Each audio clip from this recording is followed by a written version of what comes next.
हर रोज़ तकरीबन 1 लाख फ्लाइट्स आसमान में प्रवास भरती हैं और पूरी दुनिया के शहरों का सफ़र करती हैं। अभी इस वक्त जब आप वीडियो देख रहे हैं, लोगों से मुकम्मल भरे 5000 जहाज़ सिर्फ अमेरिका के ऊपर उड़ रहे हैं। आज 21वीं सदी में किसी भी जगह का सफ़र करने के लिए प्लेन के ज़रिए ट्रैवल करना दुनिया का सबसे सेफेस्ट सफ़र है। दुनिया में सबसे महफूज ट्रैवल जहाज़ का है। सबसे कम एक्सीडेंट्स जहाज़ के होते हैं, लेकिन फिर भी जहाज़ों को भी कभी कभार एक्सीडेंट्स का सामना करना पड़ता है। अगर आप गाड़ी पे काम पर या बीवी को मायके छोड़ने जा रहे हैं और आपका पेट्रोल ख़त्म हो जाए तो क्या आप बैठकर रोना शुरू कर देंगे कि किस्मत ख़राब है? नहीं, बल्कि आपको बस गाड़ी को धक्का लगाकर या किसी गाड़ी के साथ खींचकर नज़दीकी पेट्रोल स्टेशन तक पहुंचानी है। लेकिन जब आप जहाज़ में हों और आसमान में 41,000 फीट की ऊंचाई पर बीच रास्ते में गैस ख़त्म हो जाए तो आपके पास ना के बराबर चांसेस होते हैं। और बिल्कुल यही सिचुएशन थी जो एयर कनाडा की फ़्लाइट 143 के क्रू को 23 जुलाई 1983 को फेस करनी पड़ी। इससे एक दिन पहले इनका जहाज़ टोरंटो से एडमिंटन को उड़ा था और उतरने के बाद उसका मुकम्मल मेंटेनेंस चेक हुआ था। 23 जुलाई की सुबह को जहाज़ एडमिंटन से मॉन्ट्रियल को पहुंचा, जहां पर पुराने क्रू की शिफ्ट ख़त्म होने पर नए क्रू ने उनकी जगह संभाली, जो कि इस कहानी का मेन फोकस भी हैं।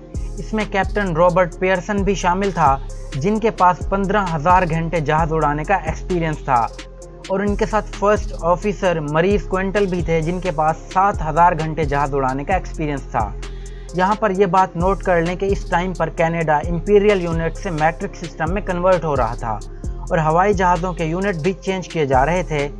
लेकिन इस वक्त तक कनाडा ने यूनिट्स की तब्दीली सिर्फ अपने ब्रांड न्यू 767 जहाज़ों में ही की थी, और कनाडा फ्लाइट 143 भी इन्हीं में से एक थी। ब्रांड न्यू मॉडल 767 जहाज़ों के अलावा कनाडा की बाकी तमाम फ्लाइट्स अभी तक इंपीरियल यूनिट ही इस्तेमाल कर रही थीं, और इसी वजह से एक ऐसी कन्फ्यूजन हुई जिसने जहाज़ पर मौजूद तमाम लोगों की ज़िंदगी को ख़तरे में डाल दिया। रिफ्यूलिंग टीम को ऑर्डर दिया गया था कि वो जहाज़ को 22,300 किलोग्राम फ्यूल से भरें, जबकि उन्होंने 22,300 पाउंड फ्यूल ही भरा, जो कि किलोग्राम में 22,300 से आधा था, जो उन्हें एडमिंटन पहुंचने के लिए लगना था।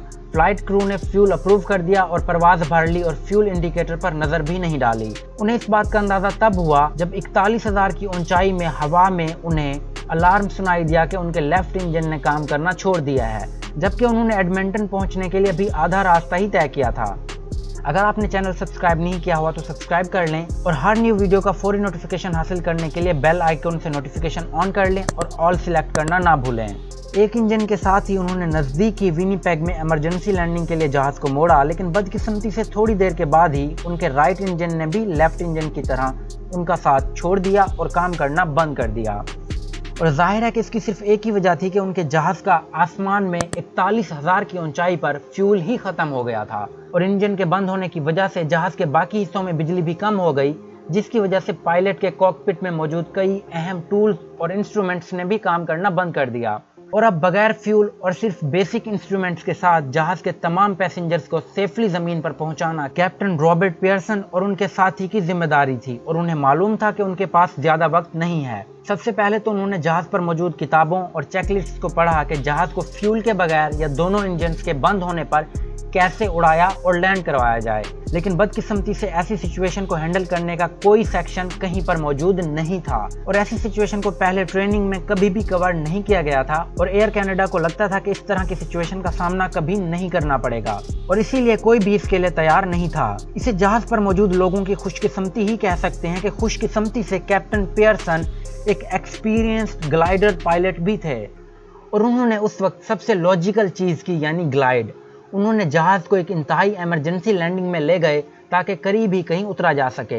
लेकिन इसे जहाज़ पर सवार तमाम लोगों की बदकिस्मती समझें कि प्लेन पर मौजूद दोनों पायलट्स में से किसी के पास भी वर्टिकल स्पीड की एक्सेस नहीं थी, जो कि ये दिखाता है कि जहाज़ किस स्पीड पर नीचे आ रहा है, जिसका मतलब है कि दोनों पायलट्स में से किसी को अंदाज़ा नहीं था कि वो ज़मीन पर टकराने से कितना दूर हैं और वो मज़ीद कितनी देर ग्लाइड कर सकते हैं।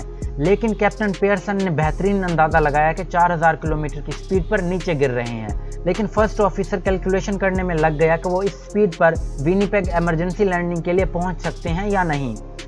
इसके लिए उसने बैकअप में मौजूद मैकेनिकल इंस्ट्रूमेंट से ये पता लगाने की कोशिश की कि उनका एल्टीट्यूड क्या है, इससे लैंडिंग पॉइंट का डिस्टेंस कितना है।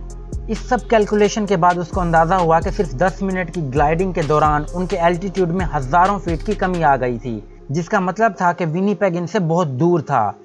तेजी से कोई हल सोचने के बाद फर्स्ट ऑफिसर ने सजेस्ट किया कि वो जहाज को लैंडिंग के लिए गिमली में मौजूद कैनेडियन एयरफोर्स बेस पर ले जाएं, जहां वो कैप्टन के तौर पर भी सर्व करता रहा था।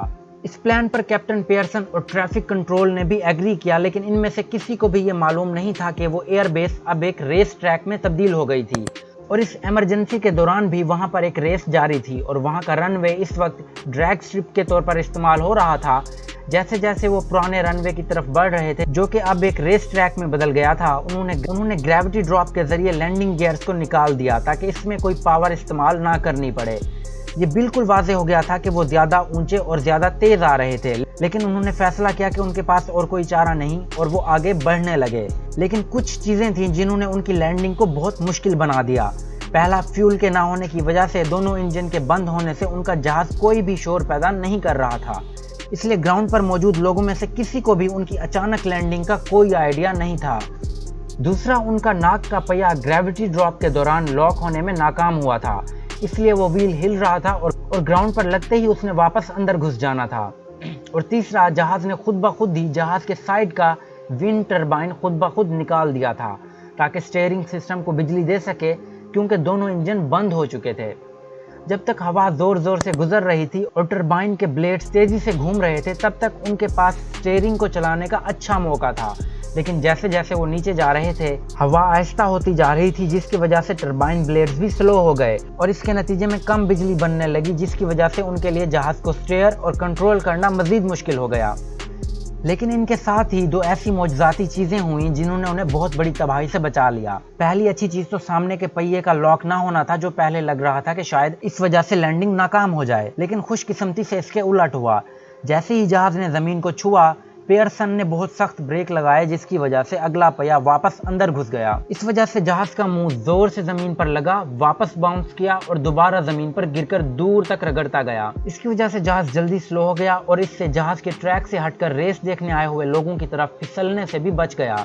लेकिन अगर व्हील ठीक काम करता तो मुमकिन है कि ब्रेक फेल होते, तो इससे जहाज नीचे मौजूद लोगों पर भी चढ़ सकता था। दूसरी मौजूदाती चीज ये हुई कि अगले पहिए के टूटने के बावजूद उनके ब्रेक ठीक काम कर रहे थे, जिससे पीछे के पहियों पर एक्स्ट्रा ब्रेक लगाने से जहाज को रुकने में और मदद मिली। आखिरकार कनाडा की फ्लाइट 143 अपने फ्यूल के खत्म होने के 17 मिनट के बाद जमीन पर कामयाबी से लैंडिंग कर गई। जहाज में और ग्राउंड पर मौजूद लोगों में से कोई भी ज्यादा जख्मी नहीं हुआ था। एक इंटरनल इन्वेस्टिगेशन के बाद दोनों पायलट्स को फ्यूल चेक न करने पर सस्पेंड कर दिया गया, लेकिन उनकी अपील के बाद उन्हें वाकये से बरी कर दिया गया और उन्हें उनकी परफॉर्मेंस पर मेडल्स भी दिए गए। Thanks for watching. अगर आपको ये वीडियो पसंद आई हो तो इसको लाइक करें, शेयर करें और कमेंट जरूर करें, और नई वीडियोस के नोटिफिकेशन के लिए चैनल को सब्सक्राइब करके बेल आइकन प्रेस कर लें और ऑल नोटिफिकेशंस ऑन कर लें।